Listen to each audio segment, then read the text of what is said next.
Au lieu de 27 hectares, c'est 17. Parce que plus ça va vers la pointe de l'île, plus ça se rétrécit. On l'appelle rue de Beaufleur. Beaufleur, c'était un gouverneur français qui, au début, était à Saint-Louis de passage à Gorée. Il est tombé amoureux d'une métisse. Il a transféré son palais ici, dans ce bâtiment avec les pierres noires. Et là, il a vécu 2 ans, 1785-1787. Et il a vécu en concubinage avec une métisse du nom de Anne Pépin, dont le papa était un chirurgien de la marine française. Et son frère était le dernier propriétaire de la maison d'esclaves que nous venons de visiter. Alors c'était une riche famille métisse qui était sur place. Alors la vie en concubinage à l'époque était même agréée par l'Église.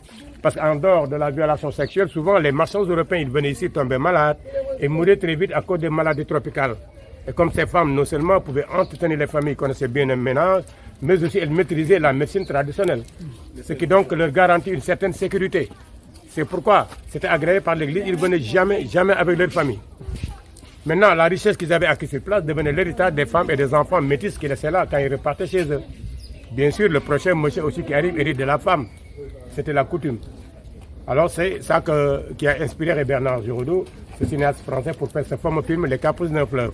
Ils ont tourné 3 mois à Saint-Louis, 3 mois à Gorée, 1 semaine à Joal. Le bâtiment a été réhabilité par la mairie depuis 25 ans. Aujourd'hui, ça abrite le centre socio-culturel qui porte le nom de Boubacar Joseph Ndiaye. C'est le premier conservateur de la maison d'esclaves que nous venons de visiter, décédé en 2009 à l'âge de 85 ans.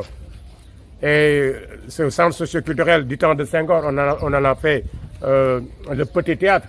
Parce que vous savez, au Sénégal, Senghor avait organisé le premier festival mondial des arts nègres au Sénégal en 1966. C'était Senghor qui l'avait organisé. Et c'est là où se passaient les manifestations, c'était le petit théâtre. Et le théâtre national Daniel Sorano à Dakar. Voilà, ça a été réhabilité pour en faire aujourd'hui le centre socio-culturel. Oui. Par ce chemin, nous allons continuer vers la partie culminante. Vous présentez un peu la maison à droite, à l'angle de la rue, avec le balcon. Ouais, la maison à l'angle là-bas, avec le balcon. C'est là où est né Blaise Diagne, en 1872. Le nouveau aéroport sur la Petite Côte porte son nom. Blaise Diagne est né ici en 1872, là-bas, vous voyez, le balcon, là-bas. Voilà, c'est là. D'ailleurs, sous le balcon, il y a une plaque où il est écrit Naké dans cette maison, Blaise Diagne, en 1872, qui coïncide avec la date où Gorée et Saint-Louis sont devenus communes françaises.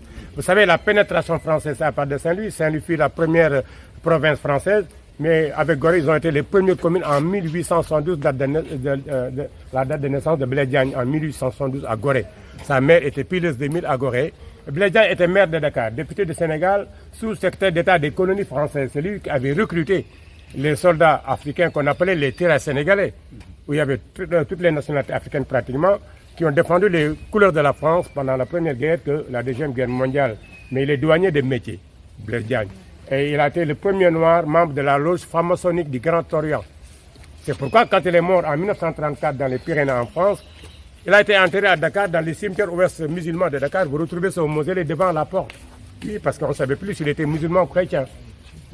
Les chrétiens avaient pris leur distance, les musulmans ont pris le soin de l'enterrer juste devant la porte. Il a été éduqué par les frères pro-Ahmed qui l'ont baptisé Blaise Diagne, mais il était le premier noir membre de la loge franc-maçonnique du Grand Orient. Et voilà tout ce qu'il fallait dire sur Blaise Diagne. En allant vers la grande place du village, vous allez voir justement sa statue. Et comme je disais depuis le début, les origines naturelles et le d'orgue volcanique, parce que c'est venu d'une intrusion de magma volcanique remontant à 13 500 000 ans. 13 000 ans avant, aujourd'hui, la mer était plus haute. Avec la descente de la marée, l'érosion, c'est ça qui a fait la partie basse. L'origine, c'est la partie culminante que nous allons voir justement, avec ses 36 mètres de hauteur. Vous allez voir les premières fortifications hollandaises et françaises. Parce qu'après les chassés croisés, 1815, le congrès de Vienne qui donne Gorée et Saint-Louis aux Français, 1885, le partage de l'Afrique, la conférence de Berlin, donne toute la côte ouest africaine aux Français. C'est là qu'ils sont restés jusqu'à nos indépendances respectives. C'est pourquoi je disais au début, depuis l'embarcadère, il y avait un système de rails permettant de monter les gros canaux que nous allons voir. Alors là, on est sur ce chemin justement en passant par la fameuse école de jeunes filles de l'élite féminine. Vous la connaissez cette école? C'est quelle école? Voilà, elle est là devant nous.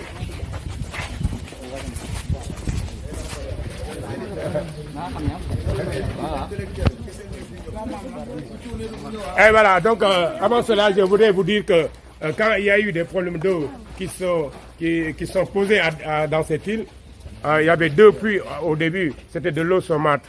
Et les Français, en 1959, ils ont fait une canalisation de l'eau du lac de Guiers à 200 km. Une fois que ça arrive à Dakar, ça passe sous la mer.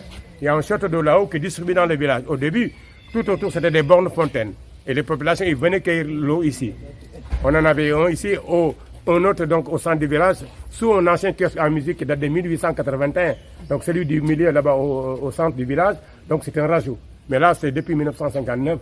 Alors, en 60, avec l'indépendance, on a tout mis donc dans les concessions. C'est le chemin dont je vous parlais, je disais depuis le début, qui part du débarcadère et qui monte jusque là où il y a un système de rails qu'on appelait le chemin de Charleroi de l'Artillerie. Quand les Français, après la conférence de Berlin, ont pris toute la côte ouest africaine, il fallait protéger les acquis, je l'ai dit tantôt. En 1902, ils ont construit ces canaux, alors qu'ils sont passés par là et ils les ont montés jusque là-haut. Et tout est venu en morceaux rassemblés sur place. Ce qu'on appelait le chemin de Charleroi de l'Artillerie. Charleroi, chariot, atterri, canot. C'est ce que nous allons voir. De l'école de jeunes filles, la vue panoramique de l'école de jeunes filles, depuis là-bas, et ici, vous voyez, les deux bâtiments à droite, c'est l'intérieur. Vous voyez aussi mais à première volée, devant ce bunker, là c'est un bunker. Non. Bunker, bon, moi il faut parce que après c'est militaire. Moi il faut bunkeriser, il faut la photo qui def sur les bagages pour défendre. Alors lolo, vous voyez sur le sol, c'est des rails.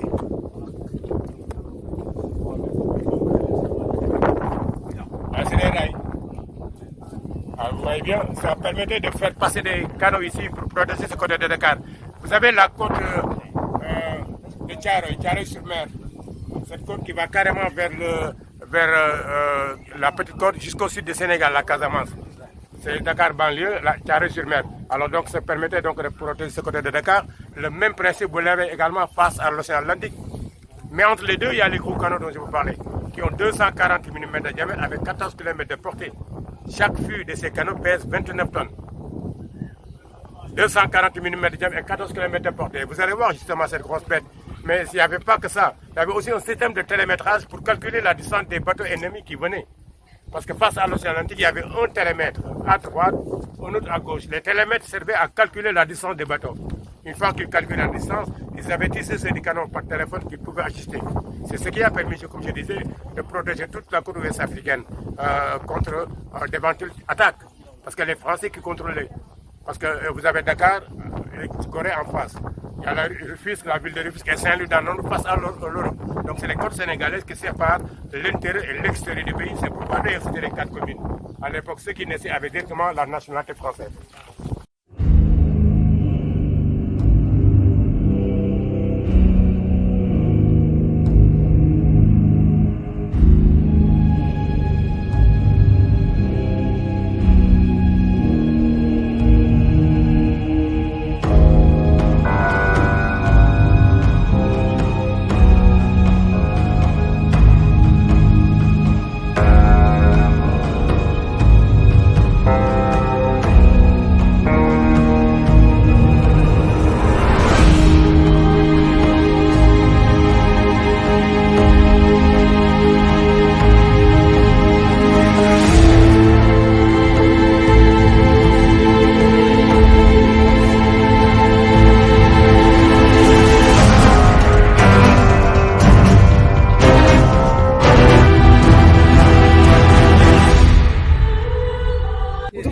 Jusqu'à 14 tonnes.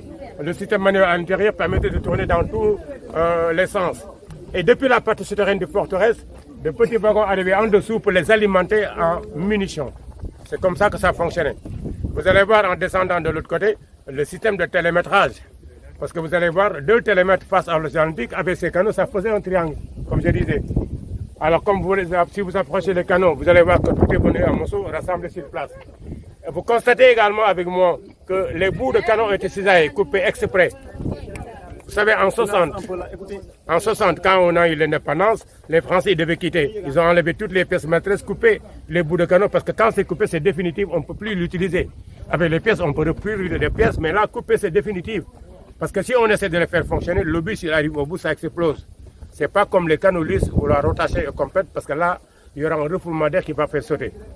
La seule et dernière fois qu'il a servi c'est pendant la Seconde Guerre mondiale. Vous savez, il y a eu le bombardement de Dakar, vous entendez souvent ça avec De Gaulle. En ce moment, il y avait les pétinistes qui occupaient le fort et quand ils ont fait chavirer un bateau de ravitaillement. C'est pourquoi en venant tout à l'heure, vous avez vu la chaloupe, à chaque fois qu'elle arrive à Gorée, elle contourne la balise. Parce qu'il y a l'épave du bateau chaviré qui est à 15 mètres de profondeur. C'était la première et la dernière fois que ces canons ont servi. Mais ils l'avaient conçu juste pour prévoir d'éventuelles choses pour protéger les acquis, la côte ouest africaine. C'est pourquoi on a coupé justement les bouts de canaux. Maintenant de monter ces canaux. Alors tout est monté, tout est rassemblé sur place. Chaque fil de canot pèse 29 tonnes, 240 mm de diamètre et ça pouvait aller jusqu'à 14 km. Et tout autour, c'est des plaques numérotées, entre 3 tonnes jusqu'à 14 tonnes. Le système manuel intérieur permettait de tourner dans tous les sens, donc en fonction de la trigonométrie, parce que face à l'océan Atlantique, on allait mettre à droite, une autre à gauche, ça permettait de calculer la distance des bateaux et avertir des canaux qui pouvaient ajuster.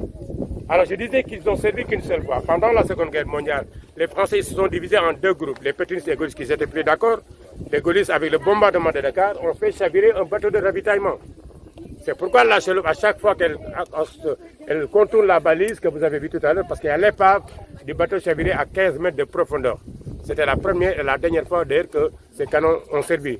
Mais au début, ils l'avaient juste construit, amené ici pour protéger leur acquis et prévoir d'éventuelles choses. Parce que c'est après donc, la conférence de Berlin, comme je disais tantôt. Comme je l'ai dit toujours aussi, on est sur les 36 mètres de hauteur. Et là-bas, vous voyez, ça, c'est ce qu'on appelle la réplique du mémorial Gorée-Almadi. En approchant, vous allez pouvoir bien photographier. La réplique du mémorial Gorée-Almadi, c'est un projet du président Abdou Diouf. Il avait un projet culturel qui devrait se faire dans le continent. Malheureusement, en 2000, il est tombé, Abdoulaye Wade est arrivé, il a mis ça dans les tiroirs. Il a fait son projet à lui. La statue de la Renaissance vers l'ancien aéroport. Alors, maintenant, il ne reste que cette réplique qui symbolise l'impact de Gorée sur la traîne négrière. Parce que vous le verrez en forme de bateau chaviré. La partie chavirée qui explique la diaspora noire. Et ceux qui de l'extérieur, les esclaves qui sont restés, parce que ce n'était pas n'importe quel type d'esclaves, ont sélectionné les meilleurs, les plus forts, les plus robustes. Et ensuite, vous verrez derrière une forme de carapace qui aussi symbolise la patience. Vu que l'esclavage et la colonisation ont fait une rupture de l'évolution des Africains, il fallait que la patience, bien sûr, pour qu'on soit là aujourd'hui. Alors donc, en passant, vous allez voir tout ça, et puis la pointe de Dakar.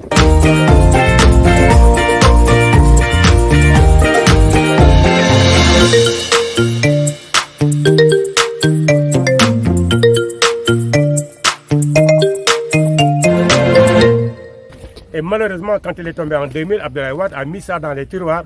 Il a fait son projet à lui, la statue de la Renaissance, comme je disais tout à l'heure. Maintenant, il ne reste que cette réplique. D'ailleurs, ce projet va être réhabilité parce que comme il est avec le socialiste, on va le faire bientôt en 2022, ils ont dit, il n'y a pas longtemps. Mais comme je disais que vous le voyez en forme de bateau chaviré. La partie chavirée explique la diaspora noire, les esclaves qui sont partis. Et là, ce qui est de l'extérieur, les esclaves qui étaient esclaves mais qui étaient sur place, les esclaves domestiques. Ensuite, derrière, il y a une forme de carapace de tortue qui symbolise la patience. Parce que vu que l'esclavage et la colonisation ont fait une rupture de l'évolution des Africains, il fallait que la patience pour qu'on soit là. Parce que la tortue, pour aller droit à son but, il marche tout doucement, sûrement et lentement, il y arrive quand même. Oui. Devant vous, vous avez justement la pointe de Dakar. C'est là où partaient les bateaux négriers pour les Amériques. Je disais tantôt, ils atterrissaient vers l'Amérique du Sud, le Brésil. Et entre l'Amérique du Sud et l'Amérique du Nord, c'est la Guadeloupe, la Martinique, les Caraïbes. Parce qu'une fois qu'ils quittaient Dakar, ils allaient vers cette pointe, les bateaux ils tournaient le dos. Voilà, il y avait le vent qui les favorisait, ils allaient directement, il n'y avait pas de risque. La canalisation de l'eau, vous voyez les tuyaux devant nous, passe sous la mer, arrive dans ce château d'eau à droite qui distribue dans le village. L'eau, l'extrait, le téléphone. Et voilà derrière, le télémètre, comme je disais tantôt, derrière l'arbre là-bas, ce n'est pas un canot, c'est un télémètre pour calculer la distance des bateaux. Un à droite, un autre et à gauche. Voilà, donc ça fait un triangle avec les canaux. Là, vous avez le système de récupération de l'eau. Vous voyez, les deux côtés, ça fait une pente qui récupère l'eau de pluie et qui va passer par là, va directement sur le canot pour le système de refroidissement des canaux. Parce qu'il fallait aussi les refroidir. L'entrée souterraine, à gauche, il y a des escaliers. Ça, c'est l'entrée souterraine. Il y avait 4 chambres de soldats, les munitions, les médicaments dans de petits wagons. Les munitions passaient dans ces wagons, dans ces rails, faisaient le tour du bâtiment pour alimenter les canaux justement en obus. C'est comme ça que donc les canaux fonctionnaient. En descendant, nous allons voir la vue panoramique de toute l'île. Et de là-bas, nous allons carrément redescendre dans le village.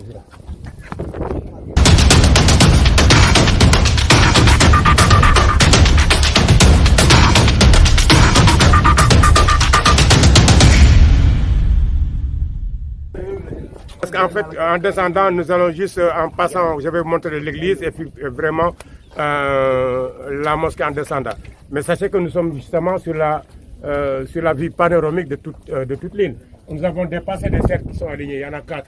C'était des emplacements de canaux anti-aériens pour défendre contre les avions. Et celui-là, où nous sommes présentement, servait pour les tirs de la journée. C'est ce que nous offre la vue panoramique de toute l'île. Derrière vous, vous avez le palais présidentiel qui est là devant nous. La Maison Blanche, justement au milieu.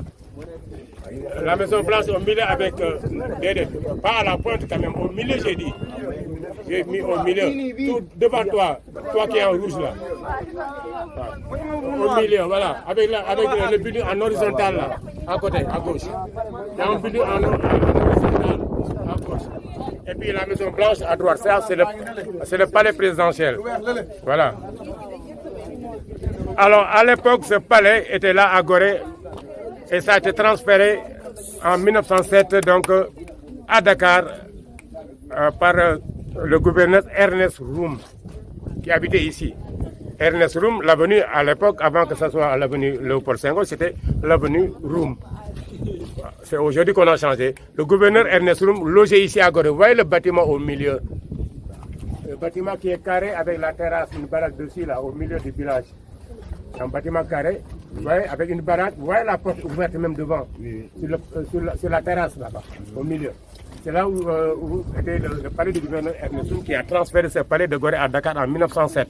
Et si vous regardez à gauche, la Maison Blanche en horizontal avec les arcades, l'hôpital militaire français depuis 1870. C'est là où sont morts 21 médecins et pharmaciens victimes de leur dévouement avec l'épidémie de fièvre jaune qui a tapé sur l'île en 1878. La fameuse école William Ponty.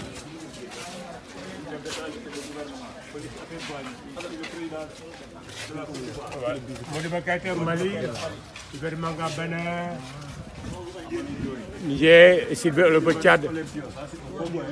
Et Mamadou Dia, le premier vice-président du Sénégal. Lamine Gueye, c'est le premier parlement sénégalais. Il est avocat de métier, né à Saint-Louis. Alors tous ceux, ils ont étudié ici. Tant d'autres Africains ont fait cette école qui finalement a été transférée à Sébikotane dans les années 37 comme c'est écrit dessus. Et aujourd'hui, une bonne partie de la... enseignants du Sénégal. Voilà, c'est ça. Voilà. Ça. Parce que l'enseignement, à l'époque, c'était, en fait, comme toujours... C'est un produit de William Ponty de Kolda. Ah, d'accord. C'est les dernières générations, mais ça existe toujours. Oui, ça existe. Alors, donc, nous allons faire le centre du village et on va boucler par le restaurant. Mais sachez qu'aujourd'hui, ce bâtiment, une bonne partie de la population y vit, bien sûr, en attendant les projets de l'habitat social qui sont en cours. Et nous allons traverser la grande place du village qu'on appelle la place du gouvernement. Depuis 1881. C'est un kiosque à musique à l'époque, 1881. Et tout autour, c'est des rajouts, des bornes fontaines. Où les gens prenaient de l'eau, comme on a vu tout à l'heure, du côté de l'école Mariama, bah, vous avez vu, non? Alors, autour de ça, c'était des rajouts. Mais la construction, c'est depuis 1881. La Maison Blanche derrière, l'hôpital, les médecins et pharmaciens. Et le bâtiment là à gauche, le palais du gouverneur français Ernest Roume, transféré à Dakar en 1907, pardon, Église catholique. Elle date de 1830 et porte le nom de Saint-Charles de Borromée. C'est l'archevêque de Milan, neveu du Pie IV. L'église catholique de Gorée, 1830, elle porte le nom de Saint-Charles de Borromée, l'archevêque de Milan, neveu du Pie IV. Elle a été construite sous l'autorité du roi Charles X de France. Alors, tout le décor de l'intérieur a été offert par la reine Marie-Amélie. Saint-Charles de Borromée, 1830, sous l'autorité du roi Charles X de France, et tout le décor de l'intérieur a été offert par la reine Marie-Amélie. En rentrant à droite, sur le pied de ce mur, vous avez un extrait du discours du pape Jean-Paul II quand il demandait pardon. Mais également la statue d'un des tout premiers saints chrétiens du monde catholique africain. C'est un saint franciscain. Il a été introduit dans l'église catholique en 1807. Saint Benoît l'Africain, on l'appelle, ou Saint Benoît de Maure. Fils d'esclave. Son père et sa mère ne voulaient pas faire d'enfant qui va naître esclave. Et le maître les a promis que le premier qui naîtra de vous sera né libre. Ils ont réussi à faire un enfant qui est né finalement parmi les saints franciscains introduits dans l'église catholique en 1807. On l'appelle Saint-Benoît l'Africain ou Saint-Benoît de Maure. Si vous rentrez à l'intérieur, à droite du pied de Sémi, vous le verrez avec la croix en bois entre les mains. Et face à cette statue, vous avez l'autre en noir et blanc, c'est la Sainte Iphigénie d'origine éthiopienne.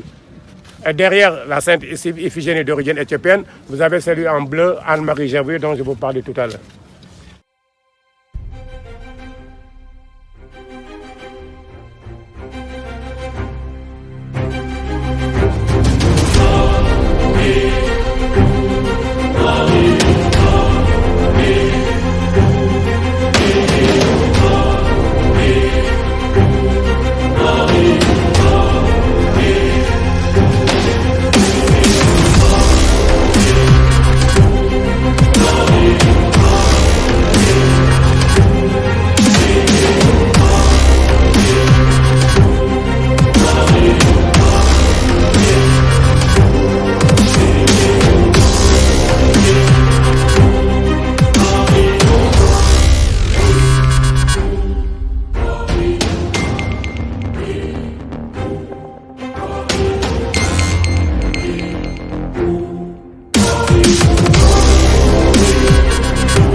Comme on l'appelle, voilà, mais c'est depuis 1918, hein.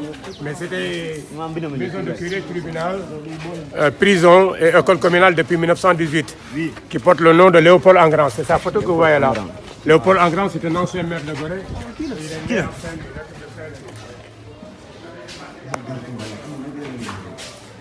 1872. Je vous l'avais dit, Saint-Louis et Gorée sont les premières communes françaises, sauf que Saint-Louis fut la première province française. Et avec Gorée, ils ont été les deux premières communes avant Dakar, après c'est Dakar et puis Rufisque. Et là, aussi devant, la SATI, avec les noms des médecins pharmaciens qui sont morts, victimes de leur dévouement avec l'épidémie de fièvre jaune qui a tapé sur l'île en 1878. Et vous voyez également à gauche la SATI de Blaise Diagne. Gorée 1892 et Cameroun 1934. Ça c'est Blaise Diagne.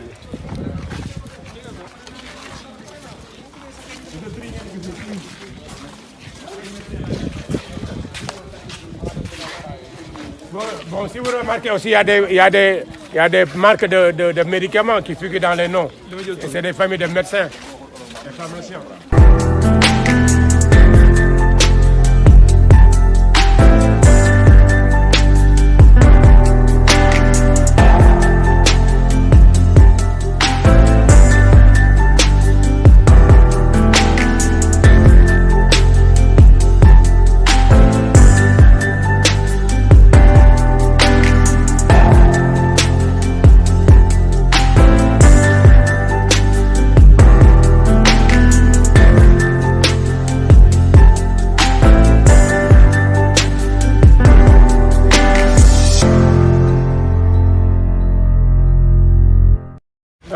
On est carrément donc à la fin donc, de cette visite pédagogique. Et comme je vous l'ai dit tantôt, vous allez faire tranquillement, peut-être un petit peu après avoir fait Niam Niam. Vous allez de ce côté là-bas et vous allez trouver la statue là-bas sur le djembé. Le djembé, vous savez, c'est un tam-tam qui nous vient du Mali. Alors avec le couple d'esclaves, les chaînes sont cassées et ils se retrouvent sur le djembé parce que le djembé, dans les plantations, ils jouaient le djembé, arrivaient à communiquer, organiser des révoltes et les marchands européens ne comprenaient rien. Alors c'est comme chez les Indiens aussi avec la fumée. Les Africains aussi, c'était le djembé, un moyen de communication. Ça a été offert par nos frères de la Guadeloupe depuis 2002 avec Lucien Michel Chevry, ancien ministre-sénateur, président du conseil régional de la Guadeloupe. Parce que 2002, ça marque le bicentenaire de l'abolition de l'esclavage dans les Caraïbes. Alors la place que vous verrez là-bas, aujourd'hui est baptisé Place de la Libération. C'est pourquoi le couple d'esclaves de cette statue a été déplacé de la maison d'esclaves pour l'amener carrément vers la place où ils doivent être. Et voilà donc l'essentiel de ce qu'il fallait savoir sur cette histoire. J'espère que ça vous a plu et je vous souhaite très bonne réussite dans vos études. Merci.